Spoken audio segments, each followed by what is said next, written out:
Welcome to my channel,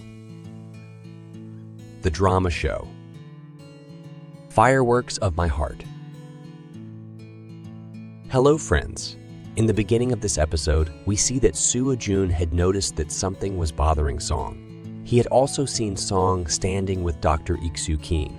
He asks Song if she's his ex-girlfriend and if he can't forget about her. However, Song's response is that he had actually forgotten about her a long time ago. Soo-jun hadn't mentioned any specific girl. He was just making a wild guess. Soo then tells him that it's evident he likes her as he's thinking about her. Soo tells him that it's a good thing and encourages him to date someone else while he plans to get married soon. Soo wanted to have more conversations with Song, but Song gets up and leaves. At the same time, we are shown Dr. Ik-soo, who is in her luxury apartment and has an open box containing many memories from her high school days. In reality, Ik-soo always avoided Song and all the other people. However, Song always tried to get close to her. Once, he had initiated friendship by using the excuse of testing candies. She had kept the same box of candies that Song had gifted her, carefully preserving it all this time. Soo was a shy type of girl and often girls bothered her by pursuing her.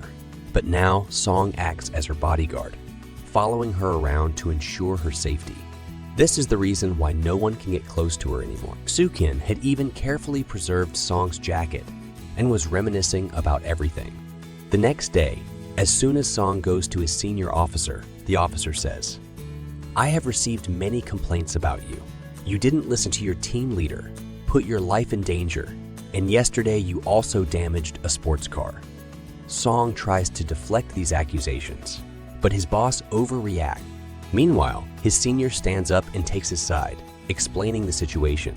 Song had a lot of attitude, saying that if they were so angry with him, they could transfer him somewhere else. He didn't care, but his boss gets even angrier and tells him to submit a report, and that too, 3,000 words long. We also learn that Song's senior is supportive of him and always saves him in critical situations. However, when she tried to talk to Song outside, he doesn't pay attention and leaves. Then, the scene shifts to a hospital. The doctors at the hospital were gossiping among themselves. They said, Ik-soo-kin comes from a prestigious family, which is why she got promoted so quickly. That's also why she's now part of the research team. Seeing Ik-soo's rapid progress in such a short time made many people jealous of her. Actually, she comes from a wealthy family. Her family's business is the main group. Because of this, people avoid her and no one wants to be friends with her due to the status difference. Ik-soo-kin used to have a car come to pick her up from there every day, and even today, Chen had come to pick her up. He had bought another expensive car for her, which Ik-soo-kin really likes. Now, as she was leaving, she encountered a roadblock on the way. She learns that there's been an accident, and the ambulance hasn't arrived yet. She quickly parks her car and rushes to the accident site to save lives, as it's her job and passion. However, as soon as she reaches there, she sees the car severely smashed and a rescue operation in progress. Our hero, Song Yan, is working to rescue people from the car. When she sees him, she freezes in place. Just then, she realizes the ambulance has arrived and leaves. But Song had also noticed her leaving. He just silently watches her go with a gaze filled with emotion. After completing their mission, Song and his team were sitting when suddenly their instructor arrived. Soo had brought soup for Song because he knew that Song had a toothache and he would drink it. At that moment, Soo receives a call, which he secretly listens to on the side. And then we come to know that either he wants to change his profession or he's trying to get transferred from here to somewhere else. Actually, he was dealing with all of this related to his personal life. At this point, Song also becomes suspicious. He asks Suo, "Can only you recognize that something is bothering me? I'm also noticing that you've been upset for a few days." However, Suo still doesn't share anything with him, just like how Song hadn't done before. Then, the very next day, two teams are formed in the hospital for the Red Zone. Two team leaders are appointed, with one team led by Dr. Ik-soo-kin. The other doctor is a regular one, but quite senior there. Now, all the people happily join the team of that senior doctor.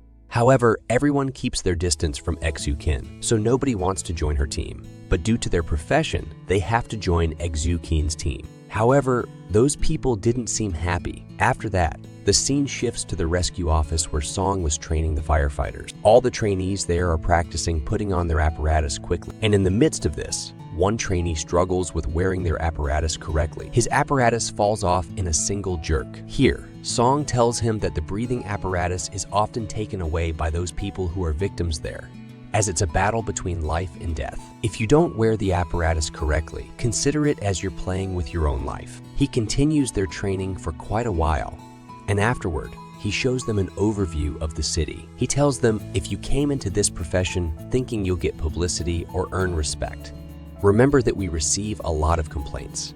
I've received plenty myself because our field is aggressive. We can't keep everyone happy. Actually, their profession was very difficult. But the happiness we get from saving others' lives can't be found in any other way. Exu-kin returned to the Yusa after a long time, and now she walks along the path of her old school, where memories from the past start coming back to her. When they had become very good friends, there was a time when Song wrote something on the wall. He was supposed to write Sun, but he accidentally wrote Sun instead. Xu-Quinn pointed out this mistake, and they both had a good laugh about it. Today, Exu-kin had gone to see the same place where she had many memories with Song. Then she goes to Song's house in the same area. Song's house was quite old, giving the impression that Song belonged to a modest family. At the door, his sister Miao opens it, and upon seeing Exu-kin, she becomes angry and starts showing her frustration. Xu-Quinn asks her about Song, and Miao reminds her why she has come to inquire about him. Miao tells Exu-kin that she remembers what Exu-Quinn did to Song. She tells Exu-Quinn not to even think about coming back into her brother's life. He's getting married next year and is very happy in his life. Immediately after this, their aunt arrives, and with the door closing in her face, she says, Song doesn't live here anymore. Upon going inside, Auntie starts feeling a bit guilty that she behaved quite poorly with Exu-kin. But Miao doesn't find this behavior wrong. She says that what they did to Exu-kin was much worse than what Xu-Quinn did to her brother. And after coming back from abroad, she might have realized it now, that no one can love her like my brother. Then Song's mom says, I have a feeling that Song still hasn't forgotten Exu-kin. Actually, Song's mom arranged blind dates for him many times, but Song never agreed to go. Miao gets very angry and says, no matter what happens now, I won't let this girl come back into my brother's life. Meanwhile, when Xu-Quinn was at work, a patient comes to her with a minor injury from burning. Xu quickly provides treatment for her, as there's a severely injured firefighter there, and she was going to attend to him. But the lady's husband at the scene seems quite rude, saying, you didn't treat my wife properly. Near the end, Song arrives and grabs the man's hand, who had raised it against Exu earlier. He stops the man right there and tells Exu to continue with her work. Now, while Exu-Quinn was treating the injured firefighter outside, Song was angrily reprimanding his own colleague. He tells him, are your hands broken? Or didn't you see that man about to hit the doctor? How can you just stand there and watch this spectacle? Instead of answering, he had realized that this doctor is quite special to our boss. As soon as Exu-kin comes out, her eyes start searching for Song. But the firefighter present there says, our chief just left a little while ago. Are you looking for him? Now, Exu-kin, running, chases after Song. Exu calls out to Song to stop. Then Song turns around. Song starts talking to Exu very normally, as if there's nothing special between them. They were just high school friends. And he makes her realize this too, that whatever he had done so far, it wasn't for her, but for his friend who needed emergency treatment.